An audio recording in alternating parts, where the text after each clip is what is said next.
Good evening, good afternoon, good wherever you are. This is Omniboslive. Once again, I am here with the two best co-hosts slash hosts that a brother can have. I am with your Silver Fox, ladies and gentlemen, your starting lineup. He is from Washington, D.C. He finds the omnibuses that nobody else can. Number 32, Jess Bragg. Hey-o, hit him with the high, and I'm having trouble with my mute. Okay, I muted it. Testing, proper modulation. 1, 2. You're good, you're good. Hashtag Silver Fox, ladies and gentlemen. Yo. Eric. How is everybody doing tonight? How are you, Jess? I'm doing well. Technology is confusing me, though. It confuses all of us. Yeah. Because I'm watching a Legion TV show now instead of our show. It's not on. Oh, it's on here in like 30 minutes. God, I can't wait to see the second episode. Sorry, everybody. I guess we're gonna keep you from watching the show. Why am I not seeing our show? I mean, it's fine by me because I never watch it live due to, well, I watch it through other methods, but, you know. Yeah, I don't have any television channels, and I do the same thing. Torrents and live streams, or torrents and streams. Torrenting. That's a good way to go. I just don't have cable, so I find it through other means. I don't even bother paying cable. It's money for me at this point. I save so much money by not having cable. Yeah, I don't even have the local channels on my TV. Yeah, same. I just have internet. And of course, to my right, I had to double check there. He was on my right. Is your Grand Poobah? He is the one that'll let you into the Omnibus group. Nobody else has access to that. He's the one that is denying you. That's right. So if you get rejected, it's because of him. Blame him. Blame Riley. It's Ryleymo, the Omnibus collector. How are you? I'm hanging in there, guys. Hanging in there. Same. With your fancy specs. Oh, thank you.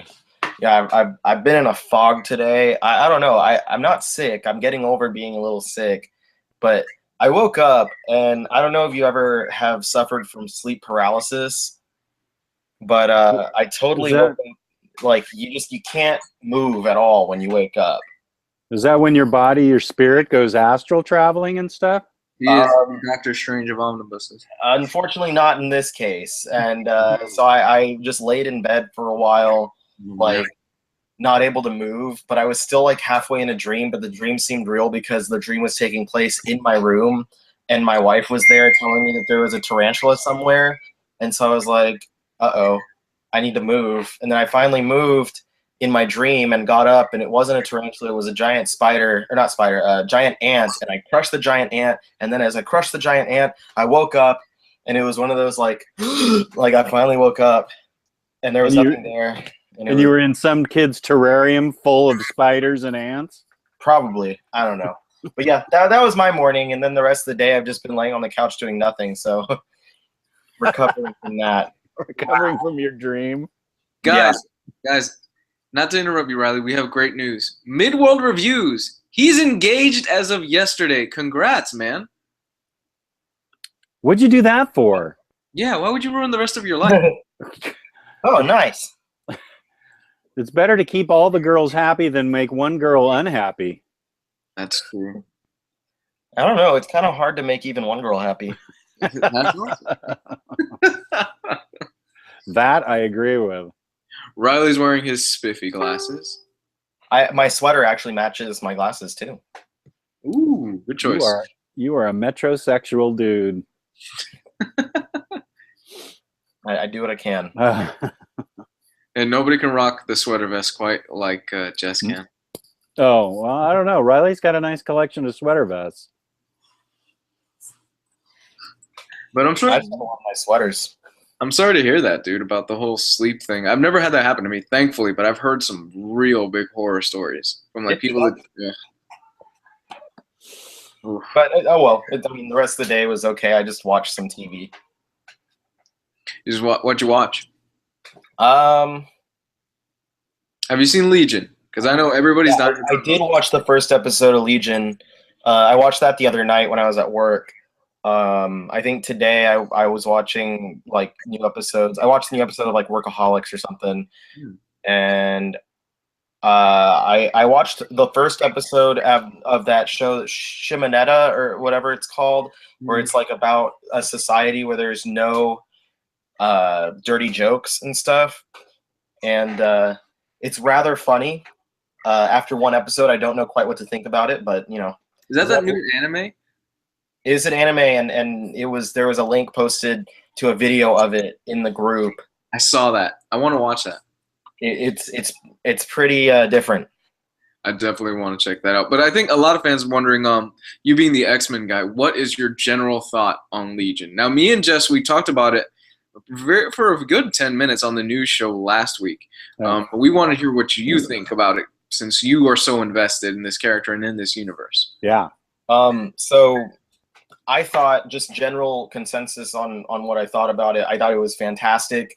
It really had me engrossed in the episode when I was watching it. I was interested in what was going to be happening with these characters. I was interested in seeing the directions they were going with the storytelling. I thought that it was just complex enough that it wasn't spoon-feeding you everything, but at the same time, it wasn't so complex that it was hard to understand. I am a fan of the character, especially after having read the Simon Spurrier Legion series, and as well his original appearance in New Mutants by Chris Claremont and Bill Sienkiewicz. So I really was invested in seeing how they were going to portray him here, and they did a pretty good job. It's a different version of the character, of course, as he's adapted for the X-Men film universe, but it's one that I'm interested in seeing going forward. One thing that I did have to note, after watching it, I was like, I wonder if any of these characters in the show are meant to echo characters from the actual comics and stuff, because most of them don't seem to be that similar to anyone. And so far, there's no news on anyone actually being related to any characters from the comics, but I'm hoping that we wind up seeing some things fall in as we go forward in the series. I have a lot of hope that it's going to be really great, at least, through this first season, while they've got, what's his name, Holly directing and as a showrunner, because he's done fantastic work on FX's Fargo series. So I'm all down for it. I'm invested, and as well, it gave Marvel a reason to publish the Simon Spurrier run as an omnibus that's coming out in a couple months. So anyone who didn't get a chance to check that out in paperbacks, I mean, it's still readily available in paperbacks, but you now have an oversized format to check it out in. I highly recommend it. I think that's the Omni I'm most excited about, is reading that. Same, actually. I don't know anything about the character, but just based on that first episode, I'm intrigued. Yeah, it's me too. Real good. I know Matt Sibley always marks it as one of his top 5 X-Men titles whenever he talks about it. And for me, it's definitely a top 10. And that's coming from, I've read a lot of X-Men runs, a lot of the biggest ones, and I do think it's at least in the top 10. Awesome. Well, there you have it.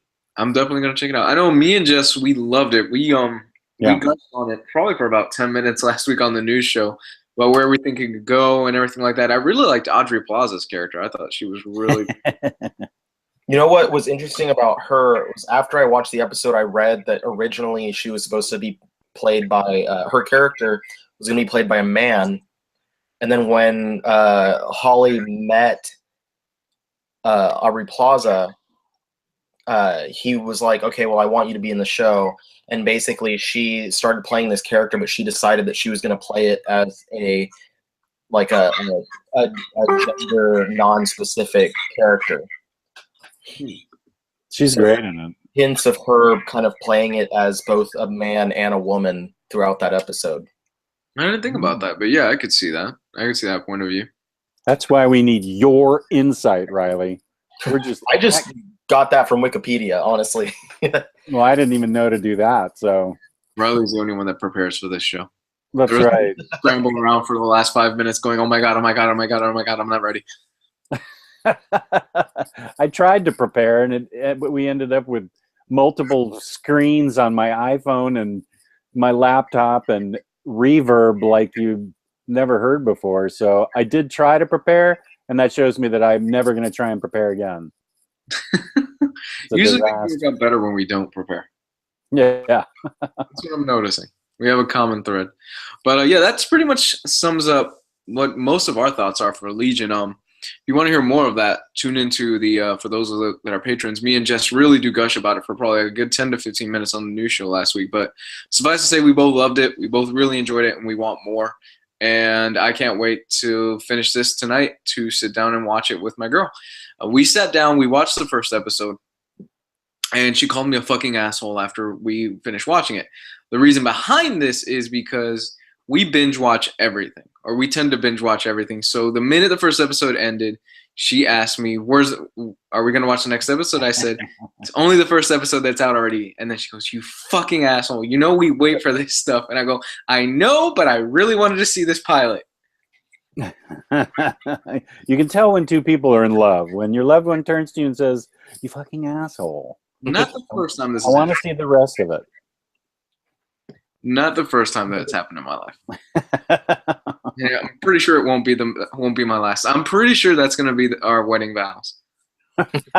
Do you fucking asshole take your wife as your lawfully wedded wife? No, I love her to death. But yeah, today we're going a little bit off the beaten path, more so than normal. I'm not sure who it was that came up with the idea for this episode, but we were running out of things to talk about this week, and we're like, man, what could we talk about?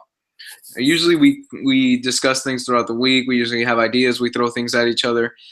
This week we decided to go a little bit different, and we decided to talk about collectibles. That could be pretty much anything ranging from cards to video games to vinyl. Vinyl's are really big. Vinyl's really, really big right now. To wine. Somebody out there collects wine, basically to show that you can be pretty much geeky or dorky or nerdy about just about really anything. If you collect it, that's what we want to talk about, and that's real. Wow, I'm a broken record right now. See, what we really wanted to touch upon in this particular episode. But of course, as always, we start off with, what did you guys read? Jess? Okay, I didn't get to read that much, but I did start off reading. I got good and Riley baited with Sea Guy. Hey. That's the one I ordered in the middle of our Grant Morrison episode, and I loved it. Loved it. It is got a smoking fish in it, and a smoking dolphin, and some kind of goop that comes out of him and is alive, and he plays chess with the Grim Reaper. This was out there, Morrison, but it wasn't so out there that I couldn't understand it. It was fun out there, Morrison, that I just really, this was an excellent recommendation by Riley, and I'm glad he baited me on it, because I really enjoyed it a lot. Trapped in a Future Too Bright for Shades. That's the Sea Guy. And it's out of print, but it's not expensive. It's easy to find. And I encourage people to read this book. If you like Grant Morrison, you will like this book. And the next thing that I read is now my book of 2016, because I finally got to read book 2 of Sheriff of Babylon. I still need to read that. I cannot believe how great this book is. This shows, as I like to say, what the medium can do. This, obviously Tom King served in the Green Zone. He must have, to have such a deep knowledge of what it's like there in the Green Zone over in Iraq. And the colors in this book are fantastic. You can just feel how dry and dusty it is through the colors and the artwork. And the writing is just fantastic. You will see a society that shows you Americans don't belong over there.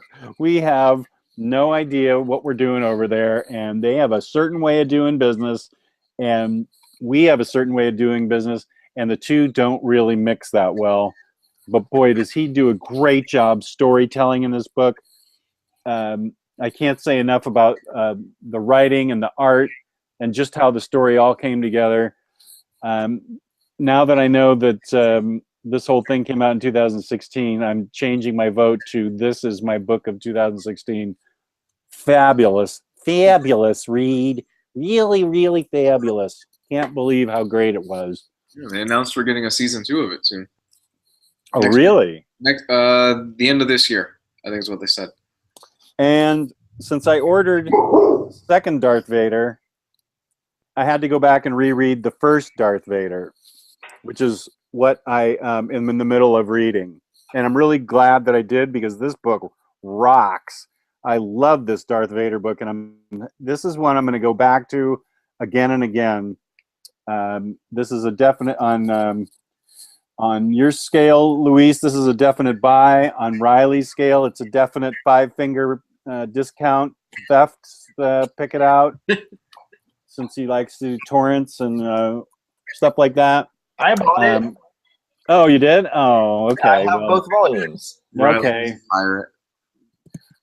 Riley bought it, so I haven't got to the second volume yet. Riley proves me a liar, but I'm going to get to it. And I love Darth Vader, the book. So, yeah, that's what I'm in the middle of reading. And that's really all I got to this week, because I was busy building IKEA shelves for the annex of the Batcave. And I built them, and I'm starting to fill them. More room. Yeah, but I'm not filling them all. Just at some point, it's just going to spill out into the living room. Yeah, that'll be the living room of my bachelor apartment, because I'll be divorced at that point. Are you running out of room in that place, in your in the man cave right now, or you still got plenty of space left? I have some space left, and I talked to my wife. We have a library upstairs, like a real built-in bookshelf library on the second floor. Cool, man. And I do have some stuff there, but I talked her into letting me get another shelf, not an IKEA shelf. She gets to pick out this bookshelf, and it'll be like a low hanging one that I will fill full of my independent books. So it is spilling out into the house. She's not that happy about it, but I did tell her she got to pick out the bookcase. So, I mean, I threw her a freaking bone there, so that should make her happy. So I forget what the question was, but yeah. Yeah, just what you need to do is you need to take a tip from Riley and just start going up instead of sideways. You start putting things up higher. Yeah, I'm pretty much. You'll see tonight that I'm pretty up. I am to the ceiling in a lot of places here. So Sea Guy was a hit. You enjoyed it, right? Yep, loved Sea Guy, loved Sheriff of Babylon, still loving Darth Vader. Sheriff of Babylon was so good. I've only read the first volume of Sheriff of Babylon, but I am dying to dig into the second volume of it. I dug the hell out of the first volume. It was one of my favorite reads. Yeah, it only gets better. You're gonna love it. And the ending, the ending of the first volume, just that was a heartbreak. It was a bit of a gut punch. Yeah, with what happens to one of the characters that you actually start growing attached to very quickly. Yeah, that's what a great comic does. Makes you care about the characters, and then yanks the floor right under you. That is good writing. Have you read Sheriff yet, Riley? Yes, I did read it when it was coming out, and I'm hoping for a hardcover complete collection. But as with normally Vertigo, I'm pretty sure they're just going to wait until it's completely done. But yeah, that series, I remember reading the first issue and being like, wow, this is something else. And there were several issues throughout, like the whole series was good, but I remember several of them specifically standing out where I was like, holy crap, that one was like one of the best issues I've read all month. Mm-hmm. Yeah, the ending to issue 5, without spoiling it, but oh man, that to me was like Punisher Max Slaver's level of how much it hit me in the feels at the end of that. Totally agree. Is that all you read this week, Jess? That is, yep. All right, so we're gonna move on to Riley. What'd you read? I caught up on a lot of currently running stuff, mostly like indie books. I read the first couple issues of James Bond Felix Leiter miniseries that's coming out, and that was pretty cool. A bunch of Image books, a little bit of Marvel stuff from a couple weeks ago, a little bit of DC from a couple weeks ago, just stuff like that. I don't think I really read any collections. I was about to start on a couple of them today, but then I was like in a different vibe. I really wanted to make chili today, and I didn't get to do it. So I'm feeling upset. Chili sounds nice right now. I wanted to make really good chili. Like, I've never done it before, but I really wanted to do that. I thought your idea of putting Dr. Pepper in it sounded specifically good. Wait, what? I wanted to use Dr. Pepper, either Dr. Pepper or beer, but I didn't want to spend so much money, so I didn't want to buy beer to put in there. I also didn't know what type of beer I wanted to put in there, so instead I was going to use Dr. Pepper because I heard that's also really good in chili. But essentially, my wife can't eat beef, so it was going to be ground turkey with bacon, and then like onions, tomatoes, hatch peppers, or hatch green chilies, jalapeno peppers, garlic, cloves, stuff like that, and then use Dr. Pepper in there as well to give it like a sweet kick. Don't forget cumin. Cumin? Yeah, you need cumin in there. And human as well, human. Human, yeah. If you're part of the walk of the Night of the Living Dead, you want some chunks of human flesh. Human. Ugh. That'd be a good way to get rid of the body that you killed, Riley. Yes. Make human chili. Make human chili. I wonder if this looks better. No, probably not. I'm working on a new camera, so sorry guys. Have you seen Hannibal? I know we're kind of like just diverging and we're just shooting the crap tonight. No, we really are. Tonight's just really kind of a go as we can flow type of show. I haven't seen Hannibal. I saw the first season, but you know who is obsessed with Hannibal is Lewis McGregor. Yes. Oh, it's so amazing. Jess, did you do your homework? No. Ah. This has been a crazy week. I can do it. I can do it tomorrow and Friday. Frick, I still haven't seen Prometheus. So, I mean, I'm way behind on my homework. I'm supposed to watch both the Planet of the Apes movies, and I got to see Prometheus. And on my own, I still haven't seen the new Star Trek, so I need to see that. Don't anybody start criticizing the new Star Trek movie that came out last summer in the Q&A chat part, because screw you. I just want to see it. I don't care what you think about it. Yeah, because, okay, guys, for those of you that don't know, originally, me and Jess, we were talking about this last week on the news show, and Jess has not seen the new Planet of the Apes films. So I said, your homework is to watch the 2 new films because they are amazing. They are really good films. They are. And you want to talk about reinventing a series and rebooting it? They did it perfectly, in my opinion. It's such a good series. Okay. I got plenty of incentive to watch it, and I definitely will. So I expect your report to due in on Sunday. Sunday. Okay, I'll do that. I swear to God, I'll do that. Don't swear unless you keep your promises. I don't want you jamming me up on Sunday, so I'm definitely going to do it. Oh, there will be a quiz. There will definitely be a quiz. I believe it. James Franco's character is named what? So Riley, anything you read? Anything else? That's really, I think, about it. Just catching up on some old stuff. I don't know. I don't really have anything. I was gonna read. I read a little bit of the graphic novel that Alex sent me last week. Blue, the Australian one. I was gonna finish that off, and I was also gonna read the newest My Hero Academia volume before the show today. But like I said, I just kept dreaming about chili. You know, you're living the American dream. I dream about chili at least once a week. Mm-hmm. It's that, they should reboot I Dream of Jeannie, but be I Dream of Chili. Ooh, in sleep paralysis. Yes. I sleep paralysis, dream of chili. I dream of Jeannie and sleep paralysis. I like it. Oh, I dream of Billy. Jeannie a lot. Yeah, I had a crush on her as a kid. Whew.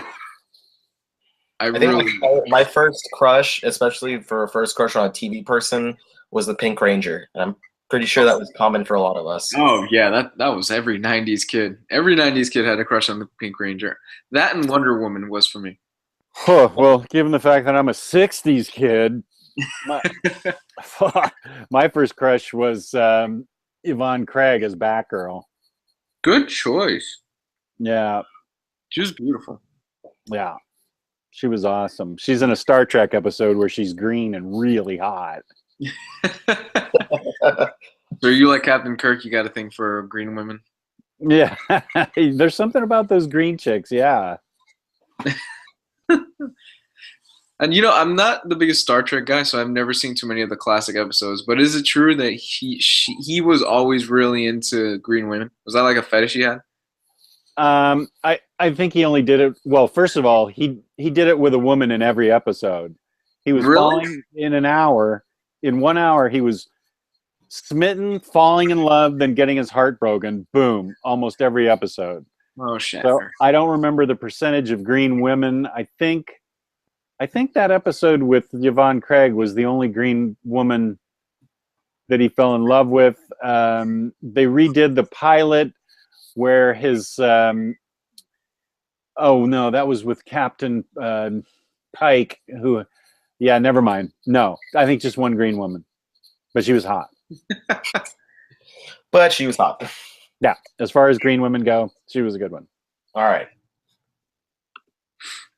Yeah, but yeah, definitely my favorite crush was the Pink Ranger and Wonder Woman. I'm talking about classic '60s. Was it '60s? The classic Linda Carter Wonder Woman. 70s. Oh yeah. Oh God, I had a thing for her for some reason. So if I Google Pink Ranger, will she come up? Yeah, Look up Pink Ranger Kimberly. she's still a very beautiful woman. Kimberly. She's still very attractive. Whoa.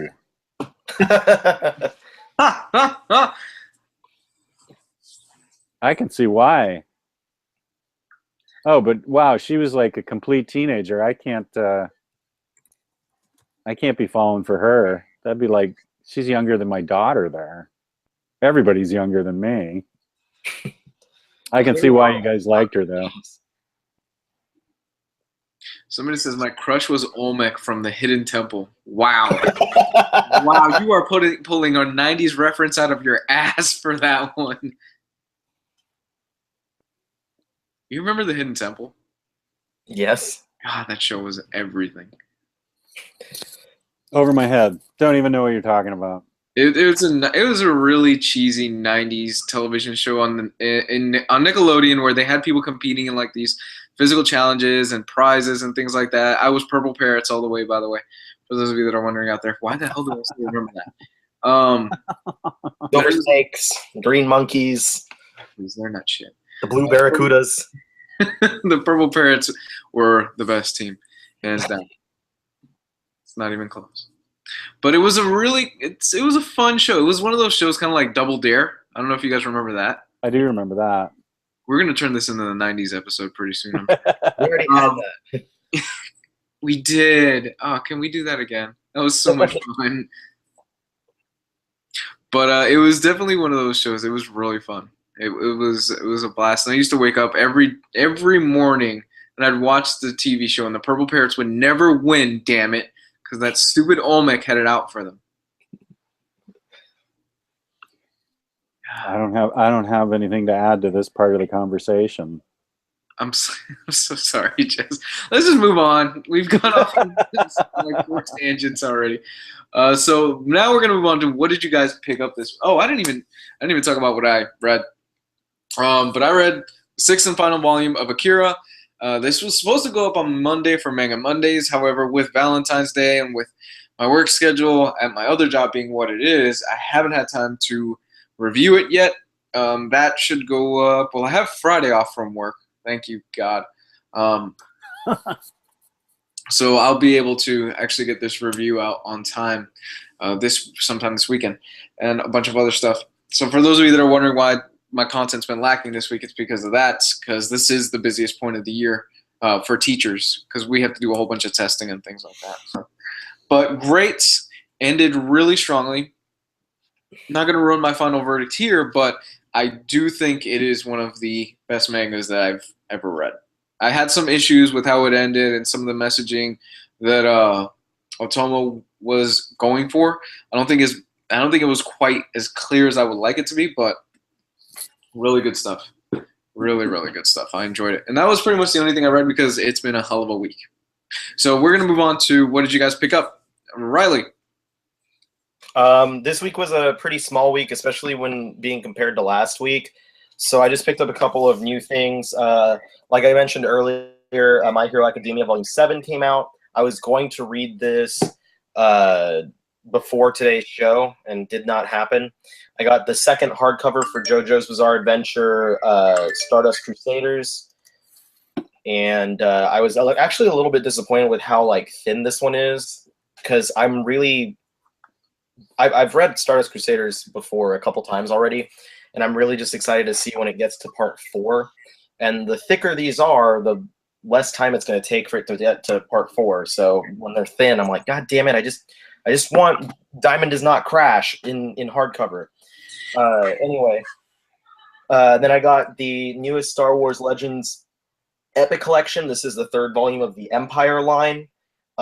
This takes place before episode 4, and this specific volume collects the following miniseries: Darth Vader and Ghost Prison, Dark Times Fire Carrier, Dark Times A Spark Remains, and Darth Vader and the Ninth Assassin. So some of those I know were some of the later miniseries that they were doing before Dark Horse lost the rights to Star Wars. That's some cool stuff to get. And then finally, another Darth Vader book. As Jess mentioned, the 2nd volume of the Darth Vader oversized hardcover came out. This concludes the ongoing Darth Vader title, collecting issues 13 through 25 of that series, as well as the annual. It also has the Vader Down #1 issue and issues 13 and 14 of Star Wars, which crossed over with this for Vader Down. Vader Down was a really fantastic crossover that has one of the best Darth Vader scenes, one of the most brutal scenes I've ever seen. And the ending of this series is just fantastic. It really lives up to what was built throughout the series, and you definitely get a good feeling of, Vader is heading towards redeeming himself after the failure at the end of A New Hope. And as well, at the end of this book, you get that spinning out into the Dr. Aphra series that is going on right now, still by Kieran Gillen, which focuses on the character that he introduced in this title, as well as 000, BT-8, I believe was the other droid, and Black Chrysanthemum, who are kind of like the C-3PO, R2-D2, and Chewbacca analogs, but for the dark side. How'd you know how to pronounce that Wookiee's name? I I love evil C-3PO. Yeah.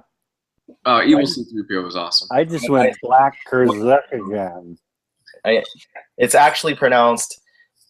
Damn, that was good. Wow. Whoa.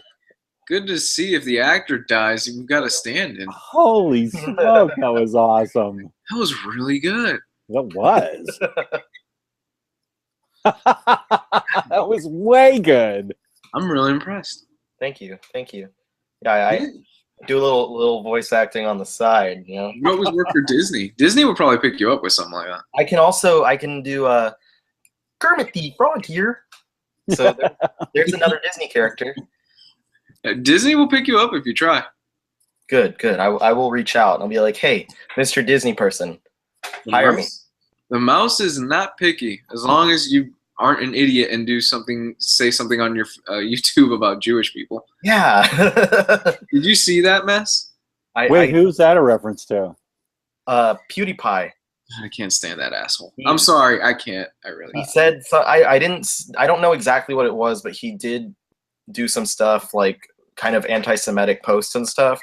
I have seen people saying like it was meant to, because apparently he used the app Fiverr, where you like pay people $5 to do something, and he paid them like $5 to hold up signs that had like Nazi propaganda or something on there. And he was trying to make a point, is what they said, to say like people will do anything for like a little bit of money. And it's like, it's that, even if that's what you were trying to say, it's still not okay. But even beyond that, I have heard that he's gone off and said a lot of random things, a lot of times like racist things and bad remarks, just, you know, off kilter things for no reason, because he feels like he can say whatever he wants. Is he somehow a Disney employee? He was branded by Disney. Like the PewDiePie brand is owned by the Disney company, and they dropped him because of the jokes and remarks that he'd made. Oh wow. Yeah, I mean, he's fine. He's a millionaire. He makes his money off of YouTube. Like he's legit. He's got his subscriber count is absolutely ridiculous. That he's a millionaire. He doesn't really need. He literally has the most subscribers on YouTube. He has more subscribers than we do. I know it's hard to believe. What? No, they're not quality subscribers like ours are, though. Yeah, he's got more subscribers than anyone on YouTube, and he makes more money than anyone on YouTube does. I don't get the appeal, but you know, hey, it's not me. Okay. I'm so out of it. I mean, I've heard the name, but I've never seen his videos. It's not important. Okay, good. Anyway, moving on. That's all I got this week. Hopefully the next video, I wind up getting a pretty big haul in to show off. But in the meantime, I guess I'll pass it off to whoever else wants to go next. Go ahead, Jess. Okay, well, I got the aforementioned Darth Vader. This was a small week for me, too. I also got the Daredevil Omnibus because I love the Silver Age, so that's going to be the name of my YouTube channel. I love the Silver Age. And Disney will hire me, and I'll tell the Riley Nazi Lego story, and then they'll fire me. They fire me after I got the voice acting job. Right. First day. Then I took a flyer. I asked for an opinion and didn't get one. So I just said, what the hell, I'll just get it. And that's Empress by Mark Millar. And I have no idea what it's about, but it looked good. It sounded good. I haven't read it yet. But yeah, I bought this, and that's really it. That's all. Yeah, it's kind of a super light week. There really isn't. I mean, we were talking over the list of things that are coming out over the next few weeks, and there's really nothing that, at least for me, that I'm like, oh my gosh, I have to have this. Which is good for me because that means I could fill in a lot of holes that I have in my collection. Yeah, next the next couple, this week and next week, there's not a ton for me, but next month there's actually a decent amount of stuff that I'm looking to pick up, and I'm hoping that I've budgeted correctly so that I can actually grab everything I want. Mm-hmm. And when's Legion coming out? April? I believe so. So still a little bit of time for that one. Exo Deluxe comes out next week, the Volume 4, but I'm so far behind on that I'm not even, it's not even on my radar at this point. What else? It was Exo Deluxe, and the next big thing that I can recall is Realm of Kings, the Prelude. There's some cool single issues came out this week, like for fans of Warren Ellis and fans of Wildstorm, the new Warren Ellis, the Wildstorm #1 came out. Did that start? Just started this week, and as well, Super Sons #1, the book by Peter Tomasi, focusing on the sons of Batman and Superman. How was that? I've been dying to read it. I haven't read it. I haven't read it yet. But I've heard, people have been going on the group and talking already about it, about how great it is. So I'm really excited to check it out. Mm-hmm. Awesome. Yeah, as far as I go, the only thing I picked up this week was Klaus. I finally got my hands on this hardcover. I've been dying to get my hands on it. Just flipping through it. I've heard people say the story it's solid, but the art really is the main draw of this. And just looking at it, yeah, I can definitely see why people say the art is the main draw of this, because this is gorgeous with like a capital G. It's astonishingly beautiful art. I mean, wow. I can't wait to dive into this. I've heard it's very accessible Grant Morrison. If you are a Grant Morrison junkie, you know, he can get really out there, or he can be kind of grounded and he can kind of be toned back. And I've heard this is him toned back. Basically what this is, I'm sure you guys have heard about it already. This is Santa Claus Year One. You're basically seeing Santa Claus as a total badass. I can't wait to dive into this, honestly. Jess, I think you talked about it a few weeks ago, and you said it was really fun and you enjoyed it.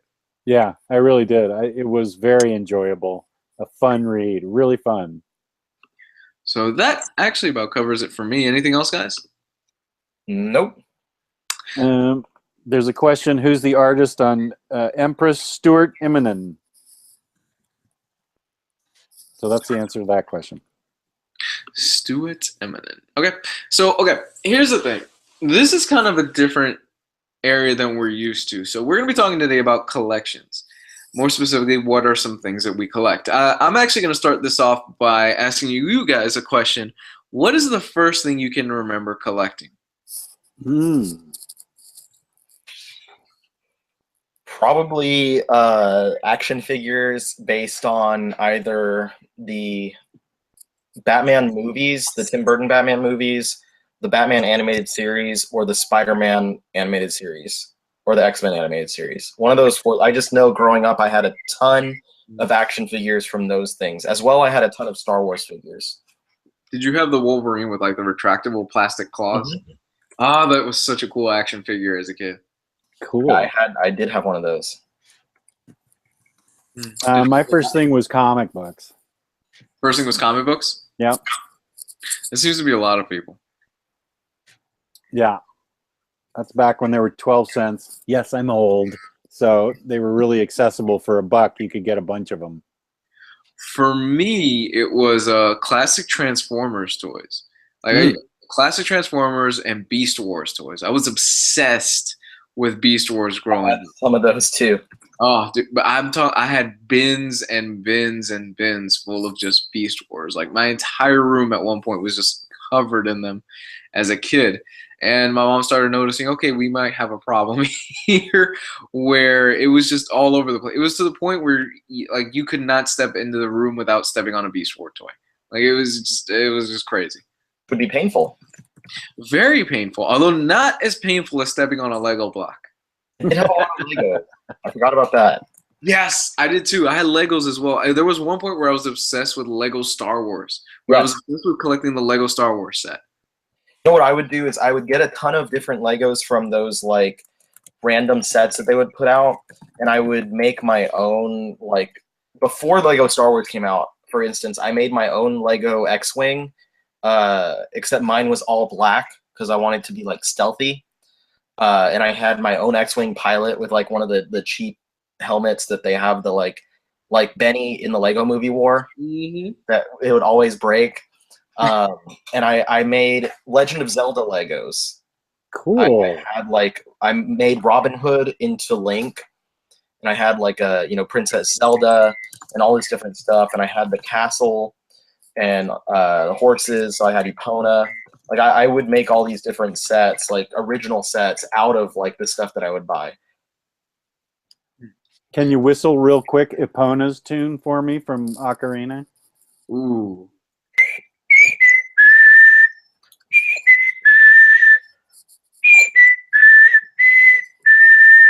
Clop, clop, clop, clop, clop, clop, clop, clop, clop, clop, clop, clop. Good job, man. Very good.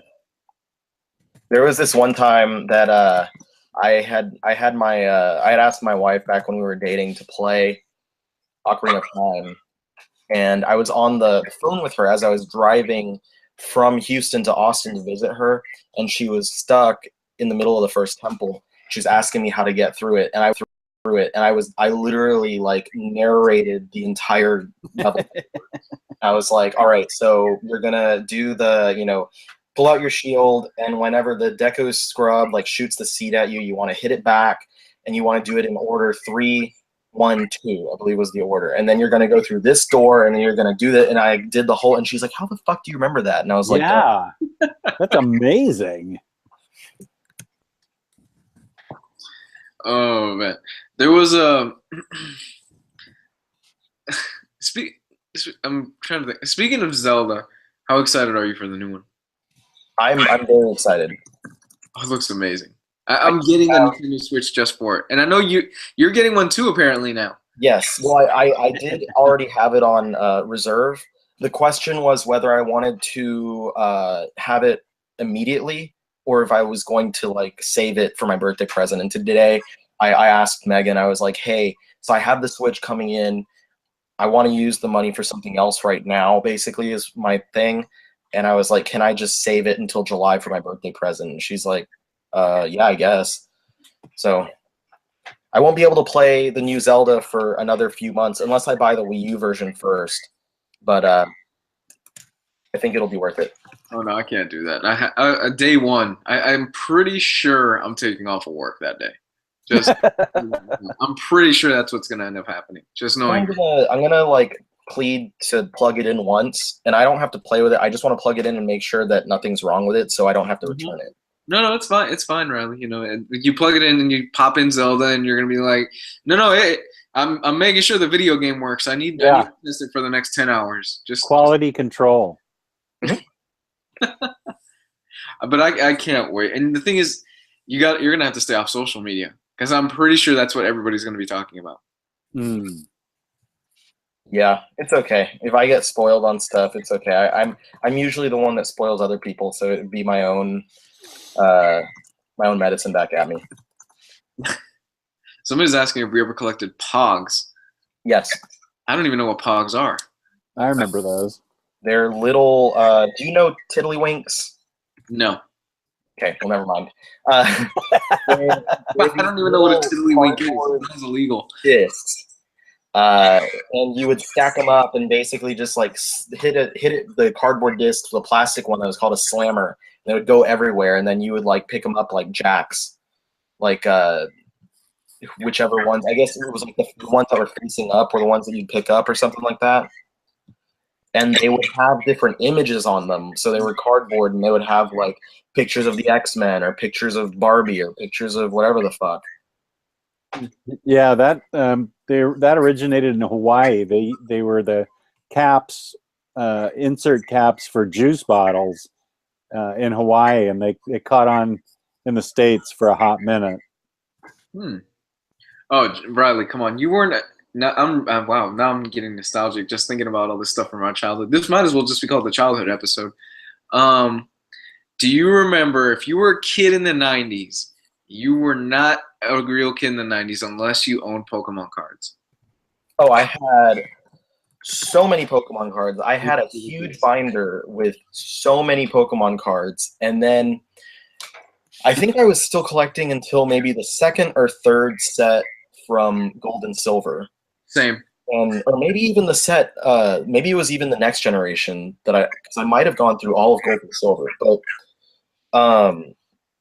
I stopped for a very long time, and then like a few years back, I had a girl that I was dating, and we both started collecting them again for a little while, and then we broke up. And she, like, when we broke up, I was getting all my stuff from her, and we had consolidated our Pokemon card collections. And I got really scared that like all of my cards ended up with her, and I didn't look at my collection for months, maybe even a year. And then finally I opened my binder and I looked through it. I'm like, holy shit, I think I got some of her cards as well in here. So I made out on top. I was so happy. But a year ago or so, I wound up actually selling my whole Pokemon card collection except for a select few. How much did you get for that? Because some of those old cards, they go for a lot of money if they're in private. Honestly, I didn't get that much. I sold it to a friend who I was like, you know, you still collect the cards. You'll have a better time with these. Like, honestly, they're just collecting dust at this point for me. So I felt better giving to someone who would actually continue to collect them and treat them well. But like, I found out it was really hard to sell Pokemon cards as a lot. It's better to try and sell them individually. Especially like the ones that are actually valuable. But a lot of mine were like kind of scratched up, or you know, the foil was chipping or something. Yeah, see, I think I think it may be something as a kid that we've all just always just been into collecting, and just as we get older, we just buy more expensive shit to collect. Yeah. Is that translated eventually for us, obviously, into collecting like expensive big ass comics? Yeah, exactly. I think Some people it goes into collecting guns. For some people, it goes into collecting stuff for your car. yeah, I think that the mindset of a collector starts at a really young age. It's it starts with something small, and you just like, wow, this is really cool. I'm fascinated by this. I want to, own this. I want to display this. I want to show this off. And I think it only as you get older, you're just like, okay, well, it's time to move on to the next thing. I'm getting older. I'm not into toys as much. But there are fans out there that still are. In our case, we stuck with omnibuses. We stuck with hardcovers. We stuck with comic books because that's just what appeals to us. And there are people out there like Jess who he loves vinyl. Like he has the Stranger Things vinyl, and I want to come to his house right now, and I want to break in, and I want that vinyl soundtrack. You don't have to break in; you're invited in. Awesome. I'll break in. There it is, right here. When we get to that part of the broadcast, I will show you. Oh, dude, go for it. Jump. We're just kind of spitballing right now as far as collections. Oh. So how many vinyls do you have? I have probably 1,500 pieces of vinyl. Wow. Here's Stranger Things. One reason I liked it is because it came on colored vinyl. So this is the blue part. Ooh. And then they have the other one is red. Oh, I want it. That's cool. Yeah, it's really cool. So yeah, I have about 1,500 pieces of vinyl, and I would be happy to show you more. Actually, I mean, you want me to just show you some pieces of vinyl right now that I have? Yeah, absolutely, man. I've never owned vinyl. I've just never gone for it or anything. But is the sound really that big of a difference in vinyl? I will say that in my opinion, the sound of vinyl is much better than a compressed MP3 sounds. You can listen to a song on iTunes and then listen to it on your record player, and you're going to hear a lot more depth and warmth from the record. Now, the MP3 can be played really loud. That's one thing that they have going for them. But I just don't think the spectrum of sound is as good because it's compressed down into a file. So now when you get into CDs, that they lack sort of the aural, A-U-R-A-L, the aural warmth that albums do, but they're a lot crisper and cleaner. But I just love the sound of music from vinyl. That's just me. So there's a bit more of a rawness to vinyl. Yeah. Yeah, that's a good way to put it. Yeah. Yeah. Anything rare that you own? Yeah, I own the first few Metallica albums that were made over in England. Nice. On something like Metal Beat Records or something. I own a leather jacket Motorhead Greatest Hits that's in a leather case. If I can put my hands on it tonight, I'll pull it out. And then I have the original pressing of the Motley Crue album, their first one before they got signed to a record label, and the music's the same songs, but they're much different. They're more their production isn't as polished. And I own some other stuff that's rare. Some Public Image Limited stuff from my punk days. I own a ton of 45s. 45s are those smaller records. Mm-hmm. I own a ton of punk 45s that are rare. You were into the punk scene? I was. I still have my tickets to Black Flag concerts. That's one thing I should pull out. Show my ticket. I still have ticket stubs from my, the Black Flag concerts I went to and things like that. That's awesome. For like $7, we went to the show. Did you sport the mohawk? No, I was the nerdy. I was way nerdy. Like as soon as Circle Jerks or Black Flag would come on, the mosh pit would start, and I'd be like, "Fuck, get me out of here!" And I'd be like, in my white button-down shirt, making a beeline for the back so I could just watch the show. I remember watching the Dead Kennedys, and it was like me sitting at a cocktail table with the rest of the crowd up in front of the mosh pit while I'm up there with my drink sitting at a cocktail table alone. I'm like, I just want to watch the show. I was in my 20s at that point. I didn't want to get, into the mosh pit, and everybody's dancing in a circle as hard as they can. And I was just like, hey, I'm here for the music, man. So I was not a thrasher at all. Yeah, I think that happens also when you start getting older. At least in general, people, because I used to be into that whole like moshing scene and things like that. And now that I'm older, I'm just like, I just want to enjoy the fucking show. Yeah, I'm just here to watch the show. Yeah. I think the funniest part is when because I mean there's moshing, and then there's, I don't know if they still do it, but when I was like in high school and you'd go to shows, they did like the hardcore dancing where people are like throwing their hands around the windmill, but they don't do it next to each other. They do it like very secluded. So you look at the crowd, and I'd just look and I'd be like, that guy looks stupid as fuck. That guy looks stupid as fuck.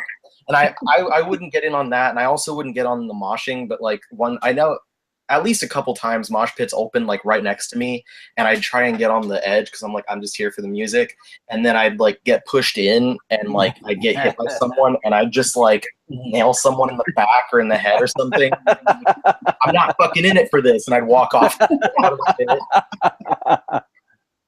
No, we took one of my buddies when I was growing up to his first concert ever. It was what show did we catch? I'm trying to remember. I think it was like a Slipknot show or something like that. And in the middle of the show, he loses his shoe because he's tried to mosh. This is his first time moshing. All I see is him standing up and going, "I got my shoe," and then just catches a fist right in the face and just drops right to the ground. Oh my God. I ended up dragging him out of the pit by his foot. Like, all right, you're done. You're done. Oh man, good times. Good times. Another piece of vinyl I have is the Bizarro, the animated series soundtrack. Now this is going to be a difficult one for me to play because this is Beto Rios knows that. See, this is shaped in the Superman, reverse Superman emblem, but it plays backwards, inside out. You have to have a completely manual turntable that starts in the center and plays outwards. And Beto sent me a video of his turntable playing it. I do have a manual turntable in storage, so I'm going to have to pull it out if I want to play it. But I've never seen anything like that before. I didn't even know it was possible. And Beto was the one that showed me that. And let's see. I have the soundtracks. See, two soundtracks because Daredevil's on the turntable. But Jessica Jones and Luke Cage, these are cool because they are, of course, on colored vinyl. Luke Cage is on yellow vinyl.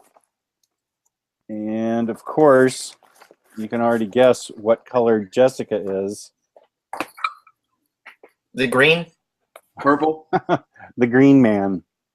The green chick from Star Trek. Purple.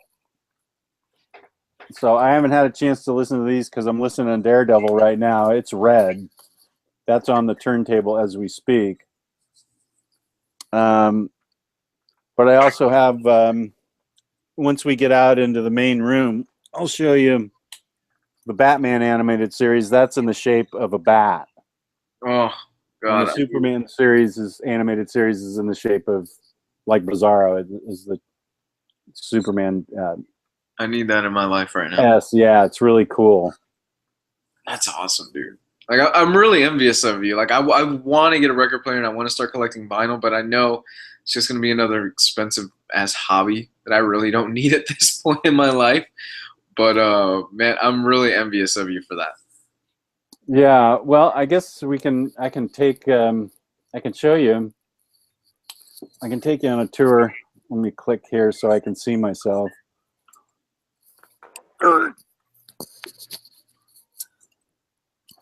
Let's see. Up above is the Batman. Let's see, can you see it that well? Yeah. There's Batman, there's a Marilyn Monroe. There's a Depeche Mode colored piece of vinyl there. And there's my turntable. You guys are finally getting that room tour. Yeah, well, some of it. There's some of my albums right here. Pieces of vinyl, 999 pieces of vinyl. And yeah, here's some more of my vinyl right there. And right there, down here on the floor. And we can make a pit stop and see my bound books with the figures. Whoops, get my arm out of there. Bound books with the figures there. And then there's some X-Men stuff with some other books. And then the big mess on top is my Civil War Captain America shelf. I've made it so I can't even get to Civil War and Captain America without knocking everything over. So those books will never be reread again because I can't get to them. So that's it for vinyl. You have my dream room. Right, when I close my eyes tonight, your room will be what I see. Nice. That's why I was trying to get it on my iPhone, because it'd be much easier to use my iPhone for all the various things. But I mean, do you want me to just show you what else I collect? Yeah, definitely.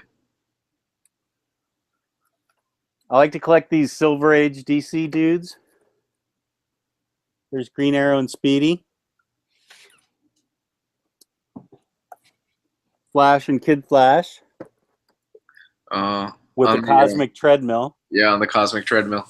And the Flash ring. And Superman and Lois.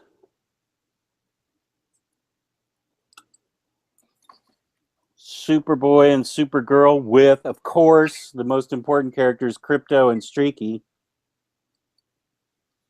And then this is my favorite because this is going back to the 50s. Silver Age Batgirl and Batwoman. These are the original Batgirl and Batwoman. Kathy Kane and her sister or niece, I think. The yellow suit, yeah. Yeah, with Ace and Batmite. Is there a comic book with Batmite going on right now, or was there? No, but there should be. There was a mini series, I think, during DCU. Was that before or after Convergence? That was right after Convergence, before. Okay. I'm pretty sure you're making Gio really jealous right now. Oh, sorry, Gio.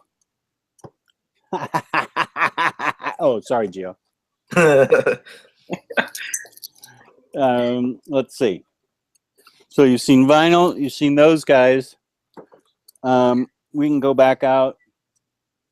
I also like to collect Captain Crunch Christmas boxes. They're different every year. That's awesome. Christmas Crunch, it's different every year. Used to be you could only get them at Walmart, but now you can get them at Target and everywhere else, and they're different boxes every year. This was this past year's box, and I have a ton of these.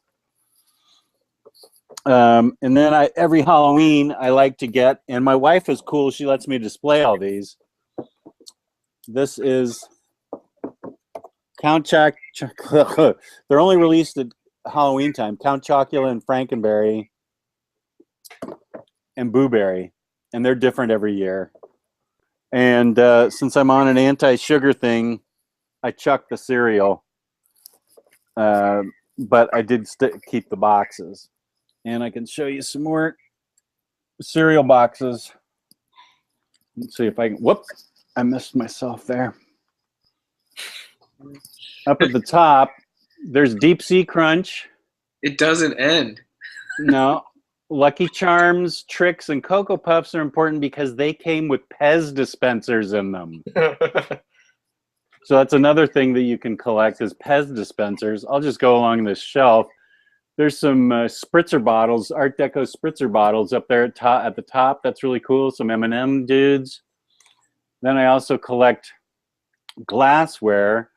And there are some the Civil War glasses that Raleigh Smith got me. McDonald's glasses.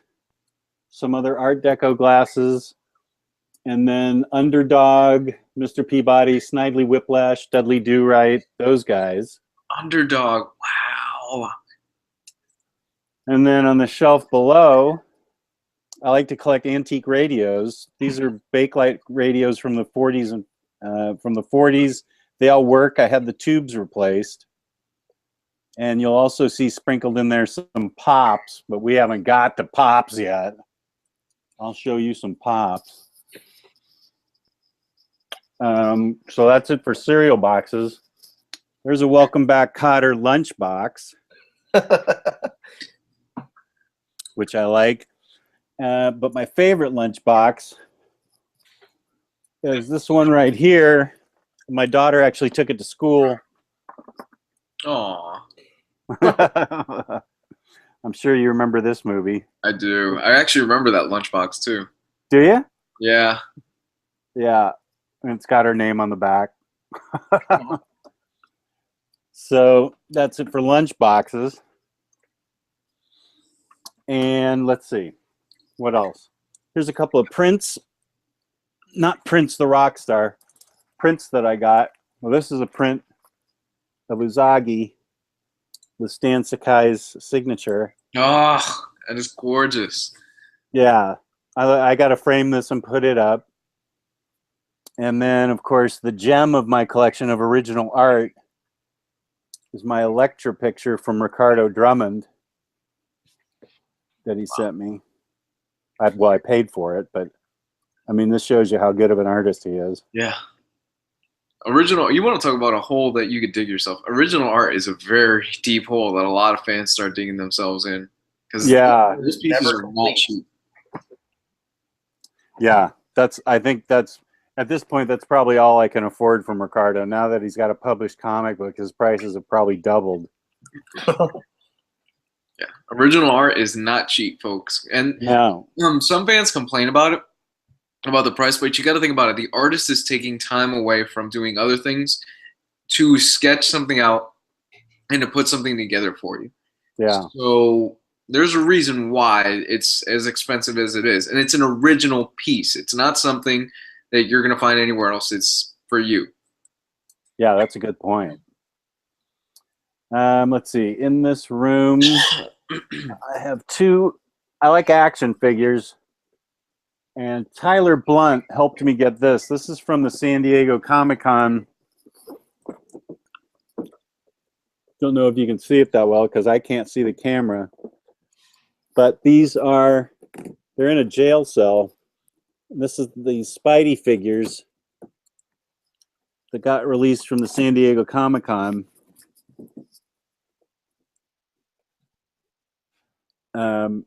All in a jail cell.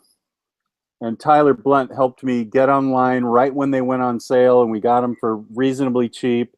And then you saw them on eBay for twice the price,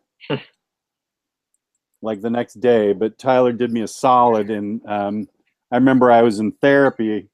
I got out of my therapy session, and he PM'd me, and I'm like, okay. And I'm right from my therapist's office ordering this thing, and it was cool. Here's a really cool, the Thanos Imperative one, because it opens up and becomes like a shuttle. Oh my God. I want it. So they're your favorite characters. I know Gio's totally jealous of this. Sorry, Gio. So that's that. And I know Bobby Chesterfield wanted me to show you some of my statues. So he specifically wanted to see Captain Marvel. I think at this point you just want to give Gio a heart attack. Yeah, sorry, Gio. But here is. Oops, I keep hitting that button. There's Captain Marvel.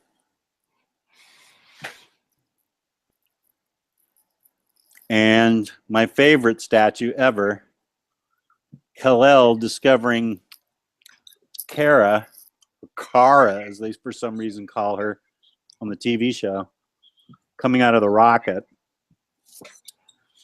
And while we're out here, here's some other statues. There's some Harleys that I like. Flash one, Spider-Gwen, a bitchin' Wonder Woman statue. Here's a statue. Then I got some busts over here. Let's see if I can show you. There's a bunch of busts I've got.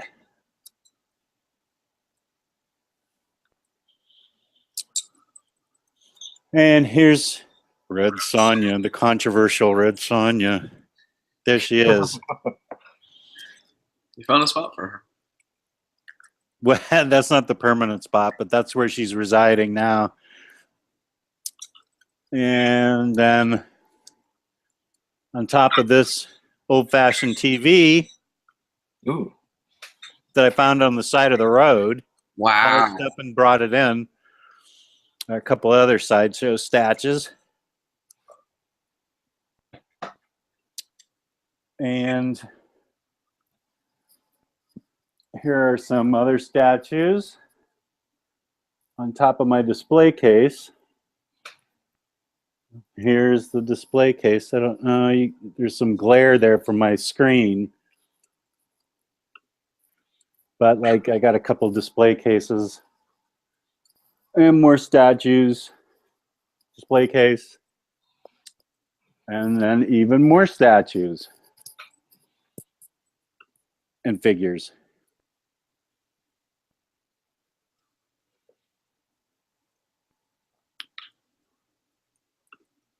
So there's that. Jess, if I should go within the next few months, have my ashes placed somewhere in that room so they could be among You'd be my greatest collecting, my greatest collectible. Here are hardcovers ashes. It's vaguely dark, but okay. I'm now collecting human souls. And then I have, I'll wrap this up. I know you guys want to talk.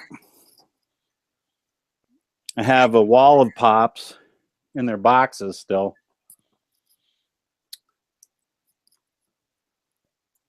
So here are pops for Chris Twidell. I know he loves pops. So this is specifically for Chris. Here's a bunch of pops, and they do go up to the ceiling. This is the part in the video where Gio officially dies. And then I have these guys. And I like to put pops in front of their character. So here's a Spidey shelf. So yeah, that's pretty much the stuff I collect. Oh, I will show you one thing that's cool.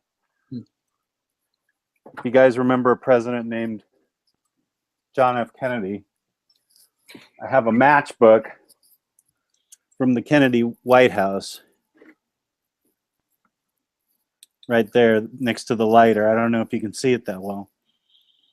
Wow. It's a John F. Kennedy matchbook from the White House. So yeah, I collect some shit. I mean, okay, here's my issue. How the hell am I going to follow up on that? I've got this one picture. It's nice. You do have a cool picture, though. Wow. That is very impressive, sir. Thank you.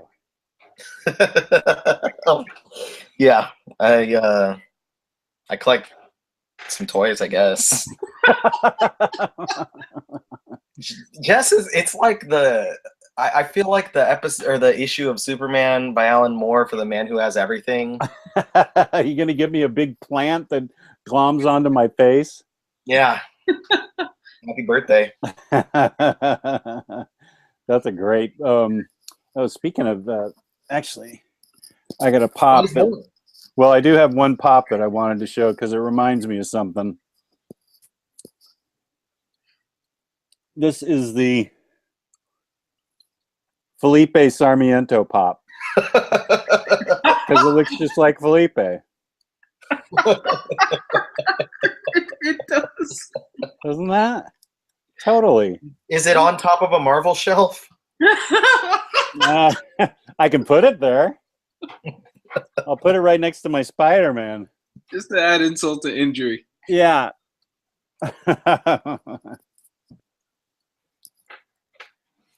Oh, yeah. Here's one pop.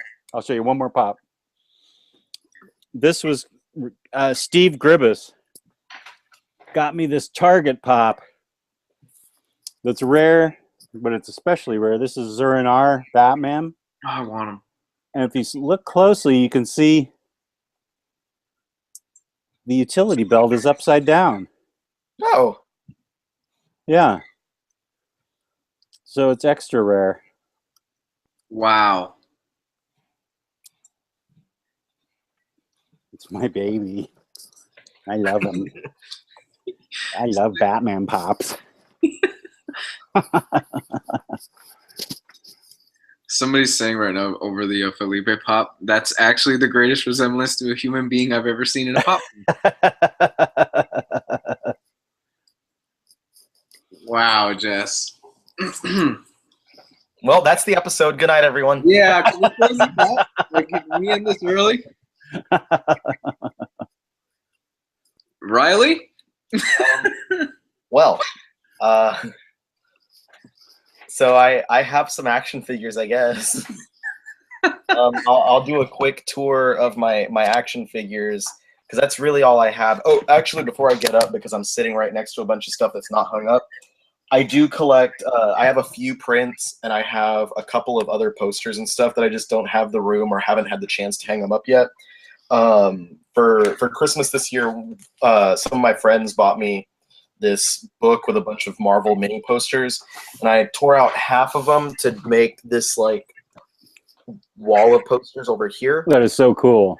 And it's blocking out a window, so the light doesn't hit my books and stuff. So it's both stylish and functional. And I have the other half of them right here. It's a bunch of two-sided things. You can see like classic covers, Secret Wars, Power Man, Iron Fist, Captain America, stuff like that. So eventually I'll find a place for those. The only piece of original art that I have is a drawing of Link that a friend made for me for Christmas a couple years ago. So I have that.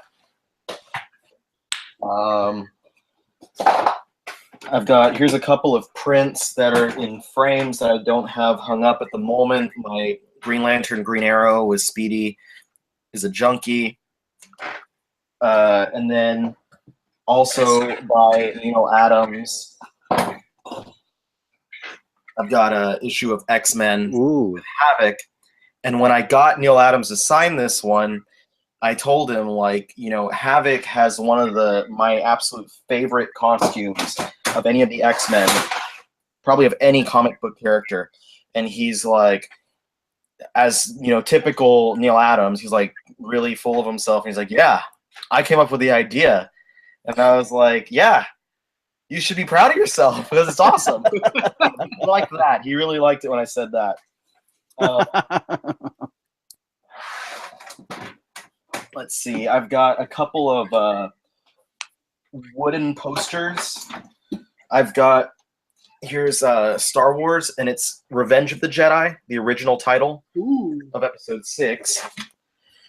And I also have a wooden poster for A New Hope. I just need to go get one for Empire, and then I'll find a place to put those. I've got a bunch of different posters and crap just shoved into this sleeve that I don't have places for yet. And then a piece by Mr. Mike Young, who uses bleach on like Bristol board, or not Bristol board, but like black board, and paints with bleach. And so he does pieces of other, based on other artists' work. So this one's based on Scotty Young of the X-Men. He sent me this a couple of years back. This is really cool, really awesome technique that he does. That's as far as I have for prints that are sitting next to me right now, and posters. Sitting on the desk, I have some old old Power Rangers figures. Here's my Black Ranger with leg kicking action, and my Green Ranger complete without his golden shield. I've got a Blue Ranger with chopping action, but it's a little, there it goes. And cool. I've got Red Ranger, and he can kick. And I used to have a Yellow Ranger, but I had a friend a couple jobs back that his favorite Ranger was the Yellow Ranger, and so I gave it to him as a gift one day. Let's see, I'm gonna get up and show on my manga shelf. I know the main thing I want to see in that room, but I'll let you get to it naturally. I don't know what it is, but I hope the Boba Fett helmet. Oh, so on my manga shelf, I have my select figures, Marvel Select figures. Doctor Strange, Thor based on Jason Aaron run. I've got Captain America, this Wolverine from the movie, The Wolverine. Actually, that one's pretty rare as I understand it, but my brother-in-law gave it to me as a gift because he doesn't collect the movie figures anymore, and he thought it would work well with my stuff. I got Venom, Anti-Venom, Agent Venom, Bucky Cap. I've got Hawkeye as he appears in the Matt Fraction series. I have a Hulkbuster, and back there's a Hulk. Can we go back to the Venom figures? Let's see let's see those guys. Yeah. Oh, nice. I still need to get I need to get a Carnage, but I haven't found one. So I'm hoping they'll re-release Carnage. They just re-released Agent Venom. That one was really hard to find for a long time. But last month I was able to order one off of the Disney store for just $20 or whatever. That is cool. Yeah, the Anti-Venom's actually pretty cool, and he's really cheap. I think regular Venom's pretty cheap now too because they re-released him a couple times. Then going up here, I don't know if you can see that link in the box over there. It's my incredibly posable Zelda figure that I still haven't taken out of the box since I moved. And then in front of him is a tiny little Saitama from One Punch Man.